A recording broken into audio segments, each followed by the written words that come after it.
You're listening to Crowning Ignorant Kings, a podcast for citizens with like minds who love God, follow Christ, and have a desire to be an ambassador for the kingdom of heaven on earth. We are John and Charlene Donelson. We're teachers building a kingdom community. Thank you again for joining us. Now let's adjust our crowns.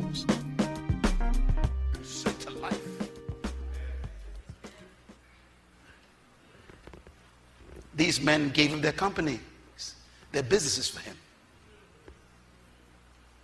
He trained them. We need trained leaders. I said we need trained leaders. You know, many governments have invited me in to do training for them. And, tomorrow I'll show you some of those photographs because some people don't believe that happens. But, the entire government would lock me in a room with them with security outside. And I would train them for hours. And I'm sitting there with the cabinet, with the members of the parliament, and senators, and I'm working with these men, 8 o'clock in the morning until 4 p.m., every day just working with them. And you'll be amazed how they sit there and go into shock when I start teaching about leadership principles and leadership skills and leadership mechanism and techniques and working and planning and vision and goal setting. They're like, wow, how come no one ever told us about this? These are the leaders of the country.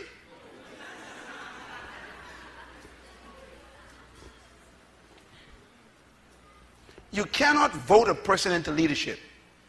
You can vote them into parliament, but not leadership.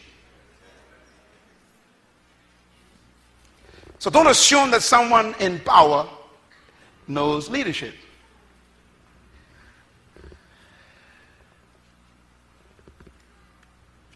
Very different.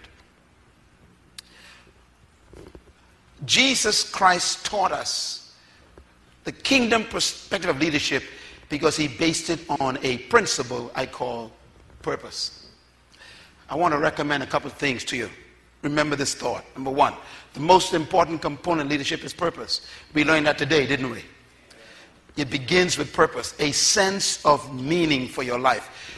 Leadership begins in you when you discover that you were born to do something very important to the world and in the world. And each one of you were born to do something in the world, in the earth. You came in to do it. The average person dies and never finds it, but each person has it. And secondly, when you find it, it gives you significance. Proverbs 19 verse 21 is my favorite verse when it comes to the subject of purpose. It says, many are the plans in a man's heart, but it is the Lord's what? Purpose that will prevail. Many are the plans in a man's heart. That word plans, that means schemes, ideas, preferences. He says you prefer a lot of things for your life. You've decided what you want to be, where you want to go, who you want to marry, where you want to live. You decide all kinds of things, but what kind of career you want, what kind of vocation you want. You decide all the things. He said, but God already has a purpose for your life. The best way to describe this verse is this way. God's advice is, before you make plans, consult him for your purpose, so that you make your plans according to his purpose for your life. So you don't waste your time and your energy and your money. How many of you went to college and got the wrong degree? Many people. You spend 4 years and spend $50,000 to come home to discover God and discover what you studied is not what you were born to do. Because you made plans before purpose. This is one of the reasons why God encourages humanity. He says in the last chapter, and also the 12th chapter and the last chapter of Ecclesiastes, he says, remember now thy Creator when? In the days of your youth. Learn me now, study me now, so you can know your purpose early. When I went to college, I knew what to study. I didn't waste my money. I got 3 bachelor's degrees in 4 years because I knew exactly what I was studying. My master's degree was perfectly timed. I knew what it was supposed to be. I knew what I wanted to do. So I didn't waste my money, nor my time. Purpose is more important than plans. Write that down, please. Purpose is what? More important than plans. Read the verse again. you'll see it's true. Many are the plans in your heart, God said, but my purpose will prevail. Number two, purpose is more powerful than plans. Read it again, you'll see it. Many are the plans you have, he says, but my purpose will what? Prevail. It will overrule and override your plans. And thirdly, purpose precedes plans. Read it again. He says, before you was even created to make plans, I already had a purpose for your life. So purpose existed long before you were conceived. So what you were born to do existed before your birth. Your birth was designed based on your purpose. And your gifts were designed based on your purpose. So purpose is more powerful than anything else in the world. Another word for purpose is the word will. When you purpose something, you will it. God's will for your life is more important than your plans for your life. And that's why the heart of mankind is searching for the will of God. What is God's will for me? Why did he create me? That's the issue in life. Because most of us walk around going to jobs we hate for 30 years. Why? We haven't found out why we're here. And we know it's not just to pay bills. So we keep searching. That's why religions are so popular. Religions, they promise to tell you your purpose. So we run to them. And all these religions, instead of telling us our purpose, they give us programs and rituals to keep us busy.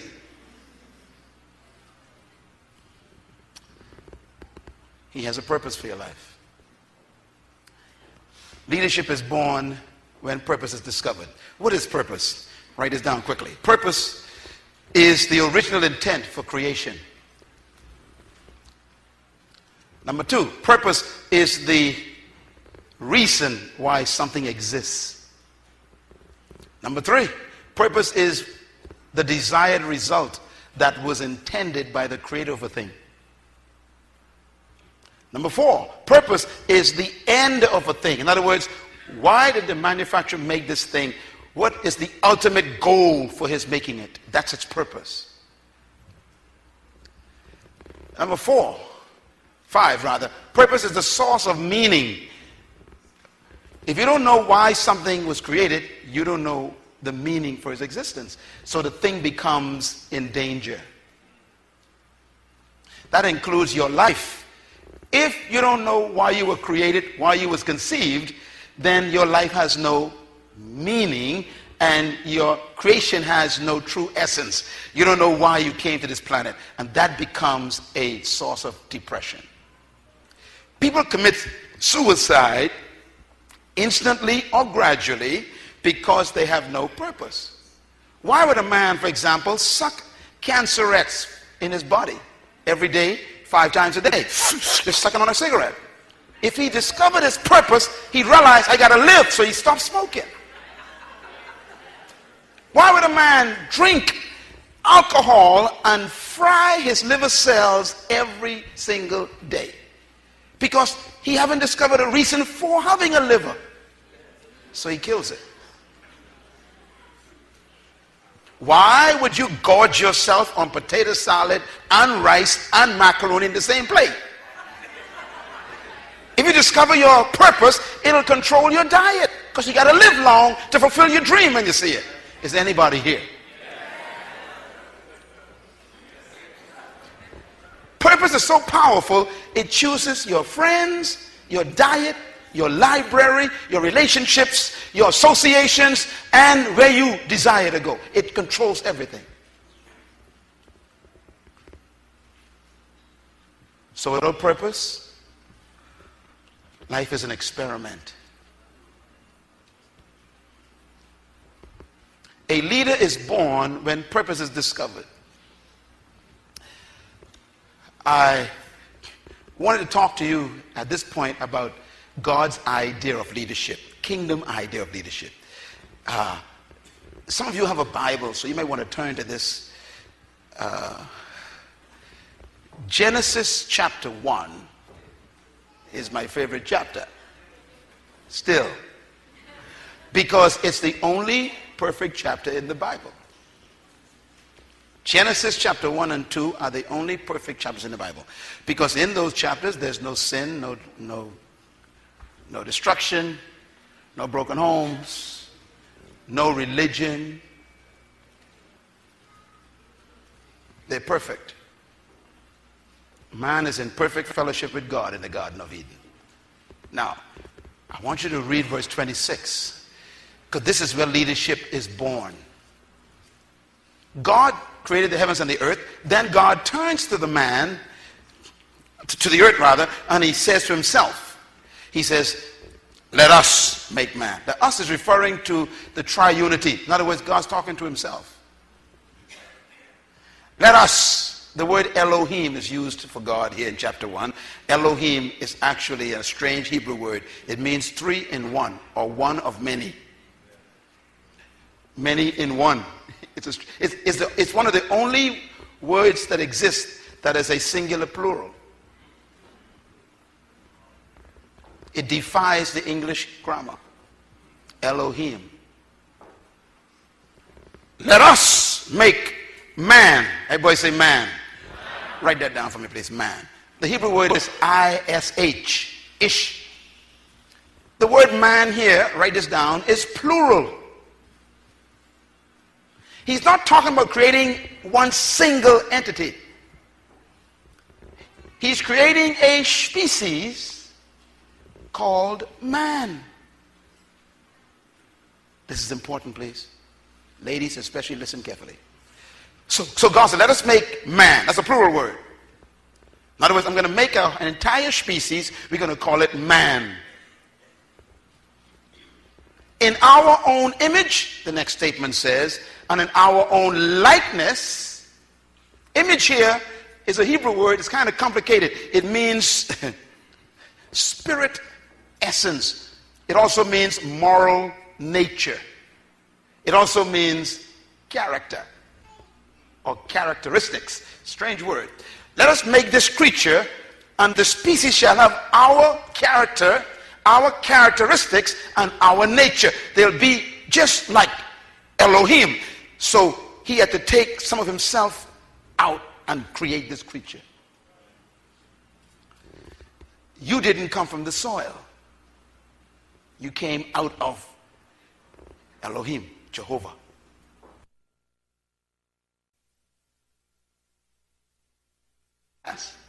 In other words, the way something functions is determined by where it came from. So if you want to know how you're supposed to function, you should study God. Don't study creation. And how does God function? Well, my summary is that God functions by faith. Without faith, it's impossible to do business with God. What is faith? Faith is seeing things in the invisible first, before they manifest, and believing in them before they happen. That's how God functions. That's why you were never created to live by sight, but by faith. When you live by sight, your whole body becomes sick.